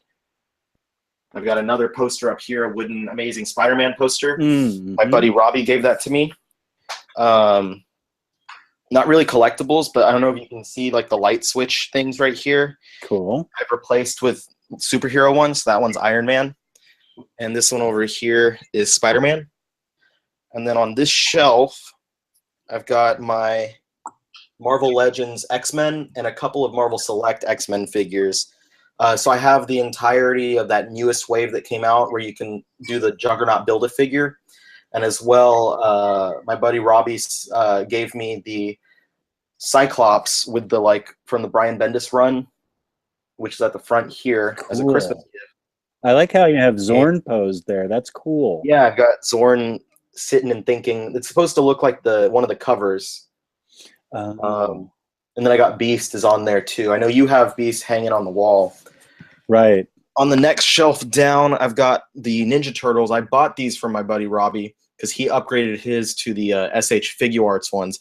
But I think these are great. And I have them in some pretty neat looking poses right next to my Turtles books. Those are posable? Yeah, they're completely posable. You can actually do a lot of cool stuff with them. And then I've got next to my Valiant stuff is my Green Ranger. I originally wanted to grab all of these Power Ranger figures from Figure Arts, but I never got around to it, and now half of them are super expensive. And I've got I've got my Captain America shield. This was, I think, the first gift that my wife gave me. I've got this Scott Pilgrim poster that's signed by Edgar Wright. I don't know if you can see the signature. Edgar Wright and Brandon Routh. I met them when I was working as a promoter for movies, and I got that signed by them. I've got up here a bunch of different figures and stuff. There's a big Venom, a bunch of Groots, the Katamari from Katamari Damacy. I've got a Turbo Man. There's a Woody back there. There's Michael Jordan from Space Jam. Your favorite movie? Oh yeah, favorite movie of all time. I've got some pops on there too. If you can't see them, let me know. Yeah, we can see them. Okay, the Black Suit Spider-Man and Kitty Pryde were a gift from Agent G. And I've got the Time Turner, and then in the box by the Time Turner is the Elder Wand from Harry Potter, and those are both my wife's collectibles. And then on this shelf, I've got some Pokeballs. These were the Burger King Pokeballs, and they had little golden cards in them. Cool. There's a Pop Gohan, a Pop Goku on the Flying Nimbus. I've got a Super Saiyan 4 Gogeta back here. And then I've got a few other Dragon Ball Z figures, and then the Colossal Titan Pop. There's a couple more posters of mine. Alex Ross X-Men and Alex Ross Wolverine. And moving around to the DC wall. At the top here, I've got a bunch of Batman figures, and there's a misplaced Wolverine back there made of scrap metal. What's that from? Huh? What is that from? Wolverine from scrap metal. A friend of mine bought it for me from, like, I think Venice Beach or something like that. It's really cool. There's like all the Batman throughout time from the Return of Bruce Wayne miniseries, and then the Swamp Thing in the back. I've got the Dark Knight Returns Batman and Joker. That was given to me by Megan, and then I've got the 12-inch Absolute Edition Sandman figure up there. Next shelf down, more action figures, just a bunch of Batman, Black Hand. I've got Flashpoint Batman, Green Lantern Batman, Blue Lantern Flash. Lex Luthor is back there. Got Black Lantern Batman back there. I've got Knight and Man of Bats. And then I've got a little Kryptonite crystal here. All of my like Flash rings, Green Lantern rings, other Lantern rings, and a Captain America ring. A Legion ring, and then a couple of these little guys from Scribblenauts. Got Bruce and Damian over here. Got my Greg Capullo Batman, Greg Capullo Zero-Year Batman, Greg Capullo Joker, Greg Capullo Catwoman. Ooh, let's see her again. Nice. My animated series Batman. And the Phantasm from the Mask of the Phantasm movie. Here's my Spider Jerusalem from Transmetropolitan. I've got Tulip from Preacher, as well as Cassidy from Preacher. I hate you. I hate you. I hate you. I want it. I've got my Superior Spider-Man. Now we're in my Marvel shelf, as well as Spider-Gwen over here. Ooh, nice. And then at the top, I've got a few Star Wars figures. I got Darth Vader, Stormtrooper. That's actually Han Solo with the Stormtrooper outfit on. And then my Kylo Ren. I've got a bust of Darth Vader from The Empire Strikes Back. And then there's a black costume Spider-Man 12-inch figure just chilling. And then finally, the piece de resistance. Yeah, tell me all about it. This is my, hold on, Boba Fett helmet. So cool. you can wear it? Oh my god. It's completely wearable. It's got some sound effects to it and stuff. Hold on, I'll show that. But the killer on this one is here. Listen to.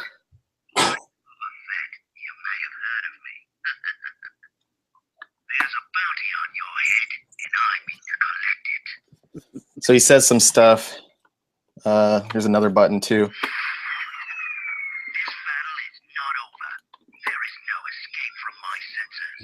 So he just makes a lot of noises. Obviously not the actual Boba Fett actor because he didn't really say anything. Put it on again and do the rest of the vid with it on your head.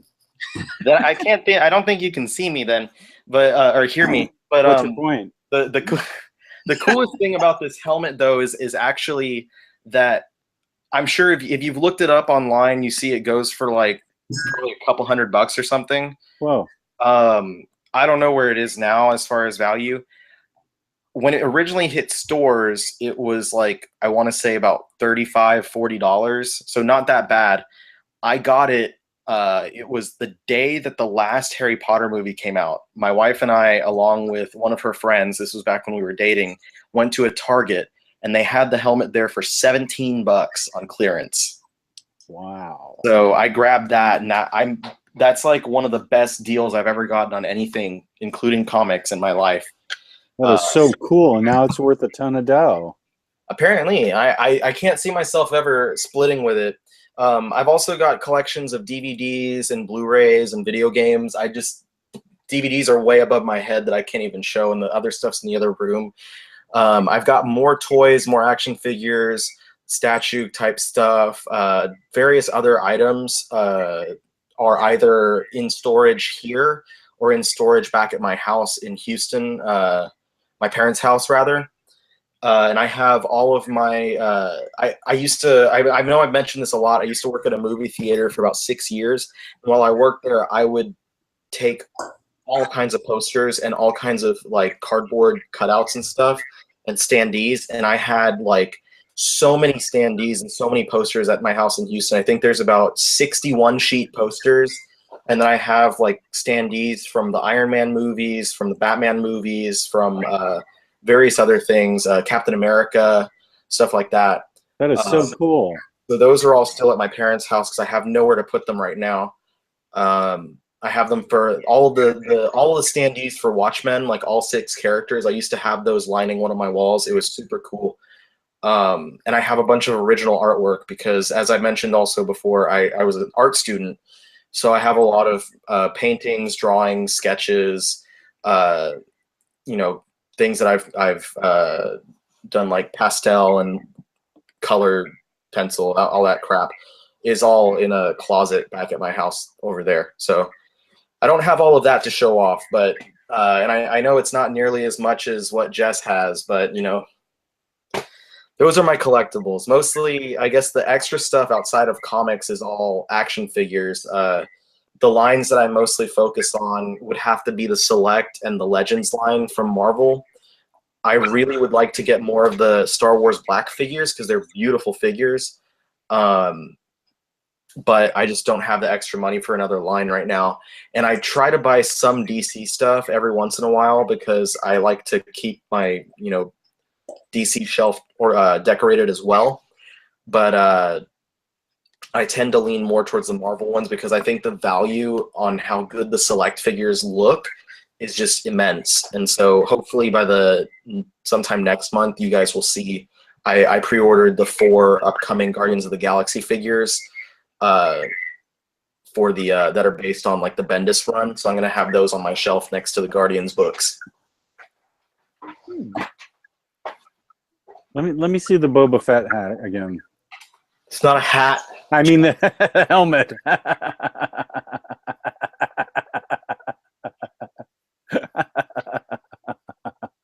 Put your Boba Fett hat on there.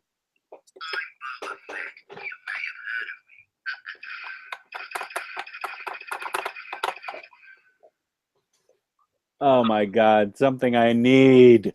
I don't have it. My life's incomplete. And the little antenna on the side comes off.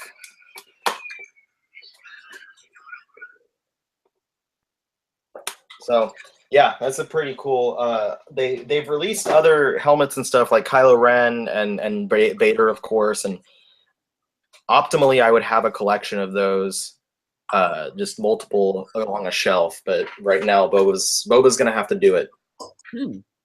Boba's cool. No one knows why. They just tell you he's cool. That's true. Nobody really knows why Boba Fett is cool. They just I think it's more of his appearance. His armor is cool.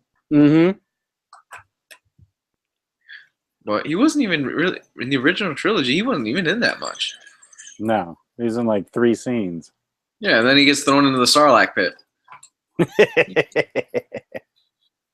Precisely. But look, I don't really have much.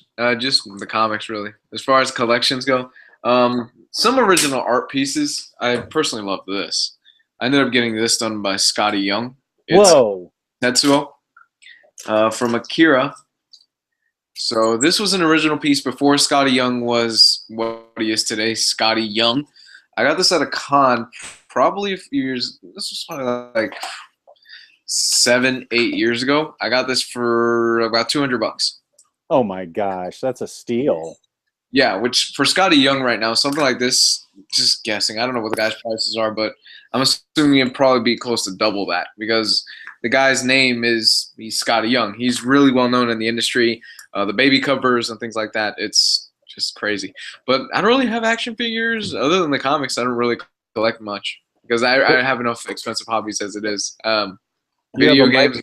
You have a Mike Mignola pretty cool piece. Where's that? He signed something for you, right? It's hanging in the bedroom. Ah. Yeah. But aside from that, there's not much on my end for collections. Well, you're just getting started. I've had a whole lifetime. True. So if you guys, do you want to take some questions? Yeah, I guess we got a little time for that. To Matt Miranda, no, I still haven't got a PS4 yet. I'm working on it. I tried buying it on GameStop the other day. 7 different times the site crashed on me, and I decided that was a sign from above that I should finish my Xbox games first. So I'm not. I haven't got my PS4 yet. I really want to play Last of Us, but I just haven't got it yet. I have a birthday coming up, so maybe that's what I'll get. When is your birthday? When is my birthday? Yeah. The end of March. Oh, okay. It's right around the corner. Yeah. Make sure everyone knows so you can receive like 1 million packages from people in the group. All original. Yeah, my birthday is coming up. Yeah. Yeah. Everybody send me your Batman Noels that you don't want because I love that book so much. So I'm looking for questions if anybody has any while we're still here. Do any of you guys collect Grimm Fairy Tale Omnibus? Nope. Nope. I'm intrigued by the covers, but I haven't read it. Never heard of it. I'm gonna guess it's based on the old classic Grimm Fairy Tales. They're from Zenescope, and they are like very cheesecake girls on the covers. Yeah. Yes, I do remember when Howard Stern made fun of Gary. That's why I called them pieces of vinyl. Gary says pieces of vinyl. That's why I called them that. Have we seen the Lego Batman movie? No, but I'm dying to see it. Me too. I will. The plan is to see it Saturday. That's we didn't have Valentine's Day because I was working last night, so we decided Saturday when I'm off we're gonna do something. Yeah, I'm dying to see it. Haven't seen it. I instead watched John Wick 2 this past weekend. Oh yeah, I did watch John Wick 2 as well. Oh, I loved it. That should be my homework to see John Wick 1. I haven't seen that. It's good, man. I really liked John Wick 2 as well. My first of all, I don't know what happened. I don't know if anyone noticed, but towards the end of last week's video, I was like Drunk? Scratching. No, I was scratching myself a lot, and the later that night, like my entire body was just itchy, and for the entire rest of the day, I was just fucking entirely like covered in full body rash. I don't know what happened. So the next day I was really disappointed because I was like, I have the next day off. I had Friday off and I really wanted to go see John Wick. And I like doused myself in calamine lotion. Like, I don't know if you've seen that episode of South Park where Cartman like takes a bath in the stuff. I felt like I was pretty much doing that. And then I took some Benadryl and I took some lotion, not lotion, but like some Benadryl cream with me so that, because my palms were itching the worst. And so when I was in the movie, I could rub that on my palms and be okay. Number one, yes, I did fear that people thought I was like jerking it in the theater. But it was so worth it. Like I was sitting there like, oh man, I'm just in so much pain. Because it was like, it wasn't just itchy. It was like, it hurt. It hurt so bad. But it was so worth watching the movie.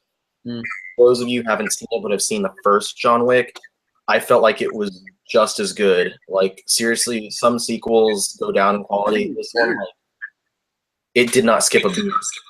I think it was better than the first.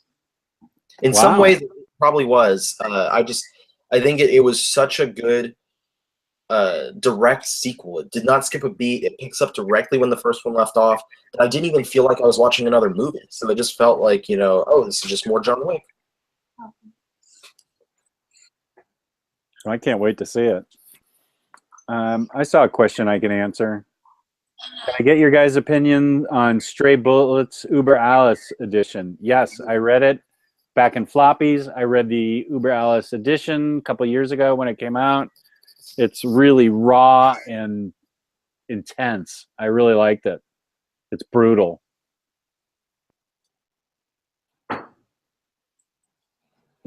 I don't have anything to say. I haven't read it before, but I know that Colin O'Neill, it's one of his absolute favorite comics. Yeah, I haven't read it either. I have the Uber Alias edition right behind me.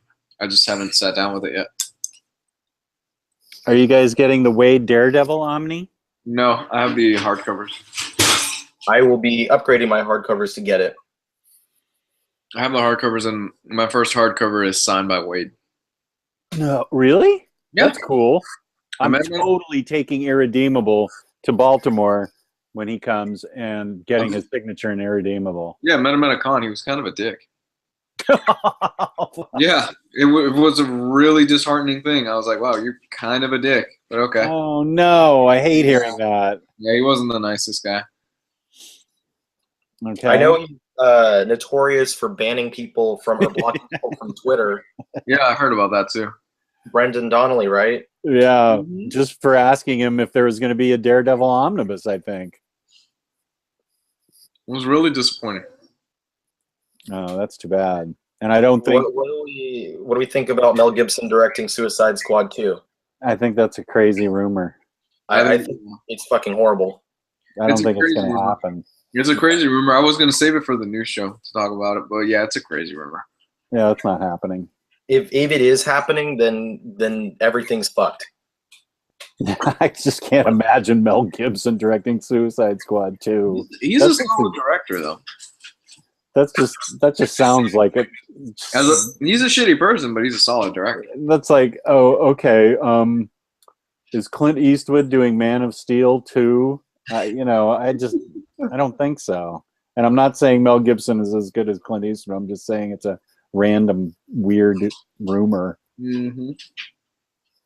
I didn't actually read the article. I just saw like the blurb. It's only a rumor right now. Was that from Bleeding Cool?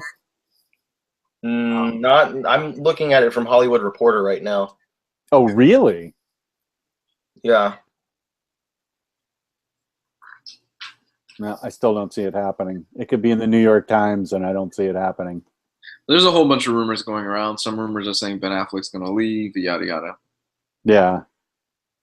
Yeah, the Ben Affleck leaving rumors, I remember it started with the Ben Affleck not directing rumors. Yeah. And then very soon thereafter it turned into Ben Affleck is not directing. We'll see. Ever since you said you were scratching, I've been itching all over the place all of a sudden. Me too. Now my feet are itchy. My scalp is itchy. My face is itchy. I've caught whatever you had. Only Swamp Thing I've read is Alan Moore. Where do I go next? Mark Millar had a run. Brian K. Vaughan had a run, which I've heard those were pretty good. Mm-hmm. They actually, both of them are. Mark Millar's is pretty surprisingly good. It started off co-written by Grant Morrison, and then it kind of delves into, if you've read any of Charles Soule's run on Swamp Thing, it goes into a lot of stuff that he kind of dealt with like not just the green, but also like there was like the Parliament of Wind and Parliament of Earth and Parliament of Flames and stuff like that. So every element had their own parliament.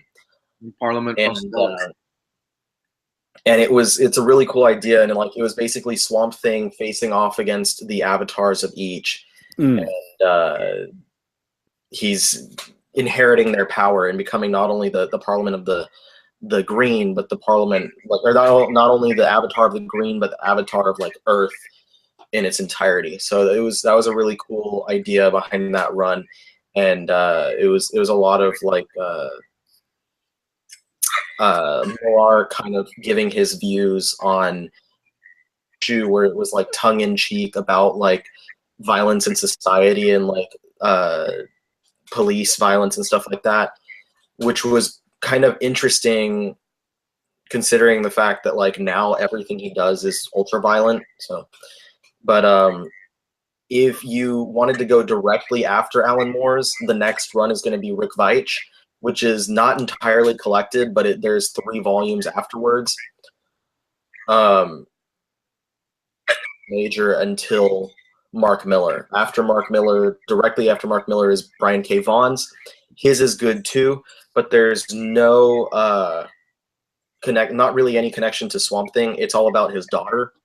Mm-hmm. And then after that, there was a run by Andy Diggle and Joshua Dessart, and both of those are decent. They're not great. And then after that, the next major run's pretty much New 52. Snyder's is good, but Soule's is much better. Oh, absolutely. I would say that Soule's run is it's nowhere near as good as Moore's is, because Moore's was brilliant and so far ahead of its time. But Soule's run is the closest, I would say, that it's gotten to Moore in terms of quality. I told him that when I got him to sign my issues of a few different comics, and I told him, like, your run on Swamp Thing is the best thing since Alan Moore, hands down. He was like, oh, fuck. And just think about the quality of the different writers that you just listed off. Like, all those writers are like top A quality writers. Mm-hmm. So that says a lot. Any more? And to answer Matt, I don't have a Swamp Thing reading list. I can make one. Oh, that'd be good. It'd be pretty simple. It wouldn't be nearly as detailed as something that Peter would do for Crushing Crisis, but I can give you a list of what exists in trade paperbacks and what I recommend personally. For those of you that are wondering, I'm going to put this out there, and we talked about this in the chat, actually. You could stop bothering Jess about that reprint of Annihilation, because in my opinion, this is just my opinion, you're not going to get a reprint of it. Conquest just went on like that list of like super heavily discounted omnibuses. I know it's impossible to tell what's going to get printed and reprinted, but I think that we're not going to see a reprint of it now, especially with Conquest going on that discounted list. That's a good point. Gio asked what our most anticipated books of 2017 are. One last thing on the last thing I said. I think you'll get Ultimate Collections before we get a reprint. Mm-hmm.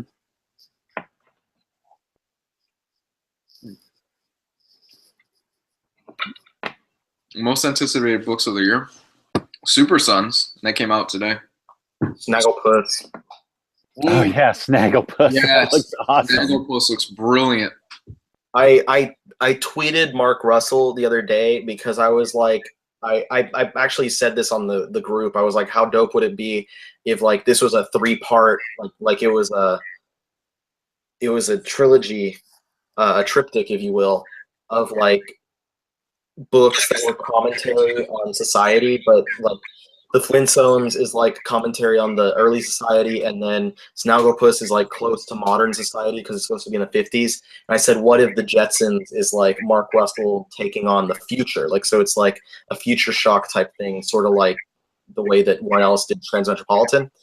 And I tweeted Mark Russell and I said, hey, something Jetsons as the end to a social commentary trilogy.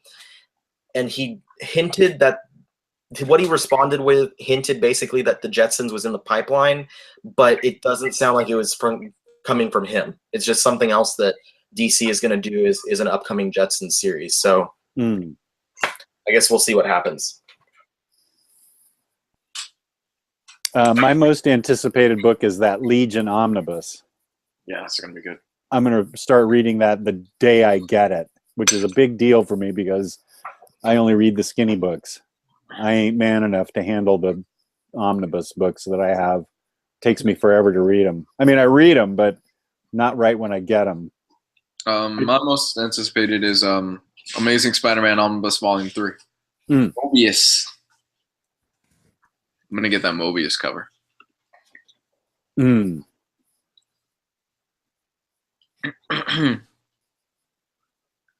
Yeah. Someone's been asking what we think about the upcoming Bane series from Chuck Dixon. He was just in Tom King's Batman run, right? Like the last arc? In the last arc and the current arc is I Am Bane. Yeah.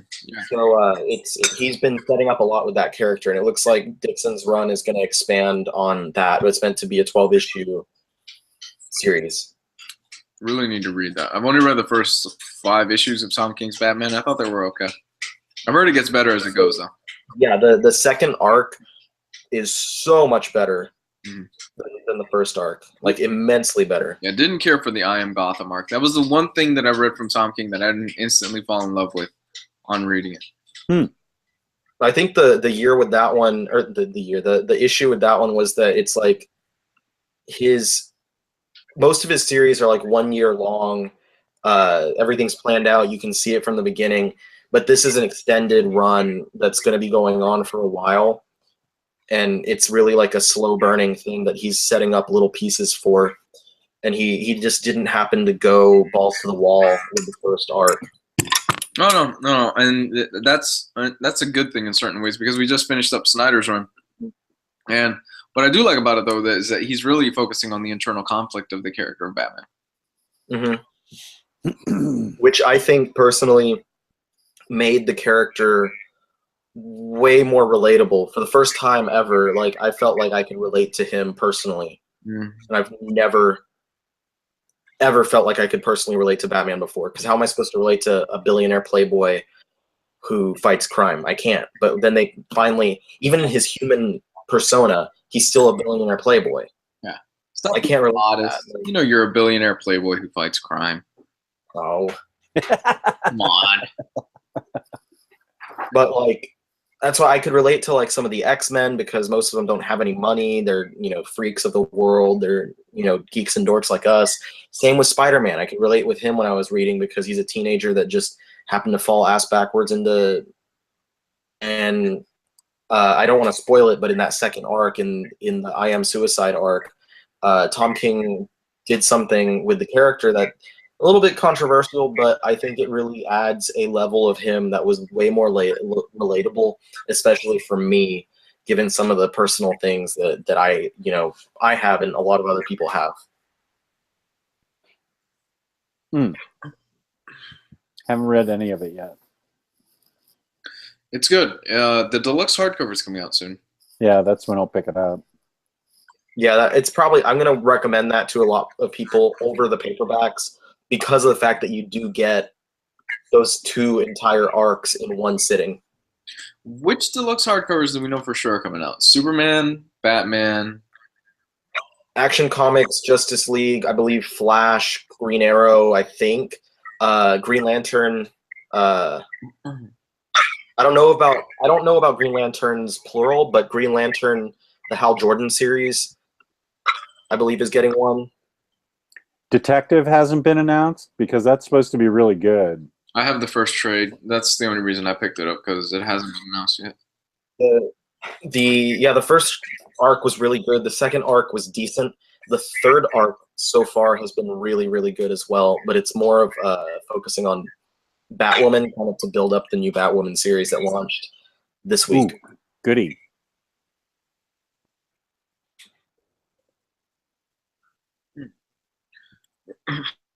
Have you guys heard of Batman Year 100? Yeah, by Paul Pope. Mm-hmm. Yeah, it's awesome. It's awesome. Is it? Yeah, it's really good. Five stars on the brag scale. Loved it. Very inventive.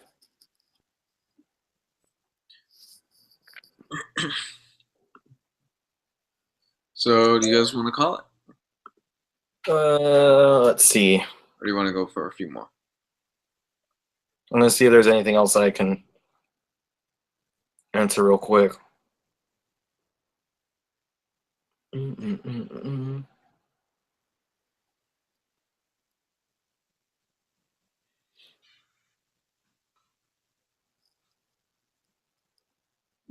I got some props from people on our on the Dr. Love episode last week. Mm-hmm.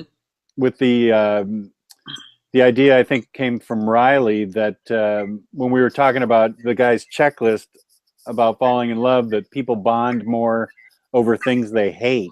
Mm. I got a lot of props. I gave credit to Riley on that. Was that yours, Riley? Yeah, I thought so. I mean, my therapist even thought that was interesting. Really? Yeah. Was that interesting in a bad way? No. Like, does that say something bad about me? No. I spun it. My wife and I went to Charlottesville this weekend because in the South, and Virginia is considered some places in part of the South, fried chicken from a gas station is a thing. Like, the best fried chicken you can get in the South is from a gas station. That is true. Yeah, I can vouch for that.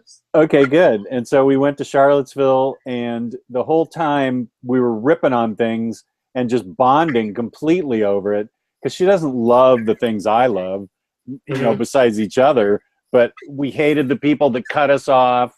We hated, you know, certain things about other things, and we were really bonding over the things that pissed us off. So it's really a true observation. It's one that I've lived by for the entirety of my current relationship. Because when you have feelings for someone and they reciprocate them, but you don't share like any interest in common except for maybe some ancillary interests,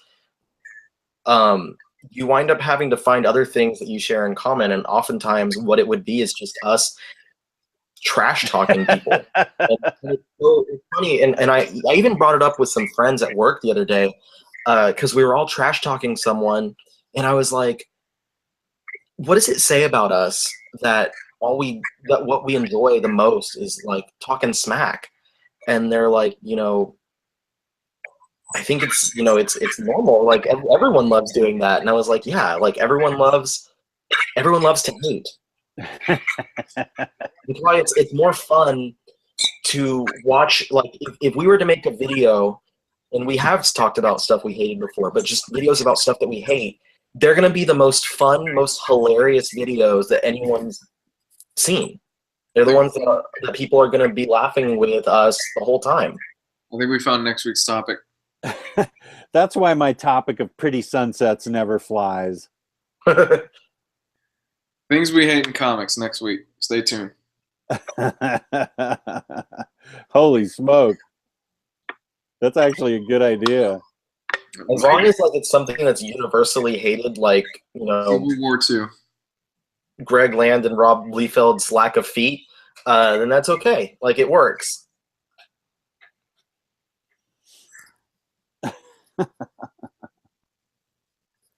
It's awesome. Well, I gotta get going because I gotta be up early. So I'm gonna go ahead and call it. Okay, guys. Sounds good, dude. All right, Mr. Jess. Thank you guys. Wow, before I call it, see, I am tired.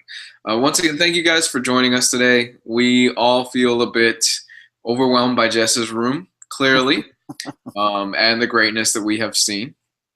I swear, dude, if there is a pearly gates and I get up there, that's what I want it to look like.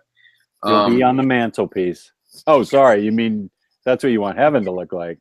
Yeah. But Jess, where can they find you, man?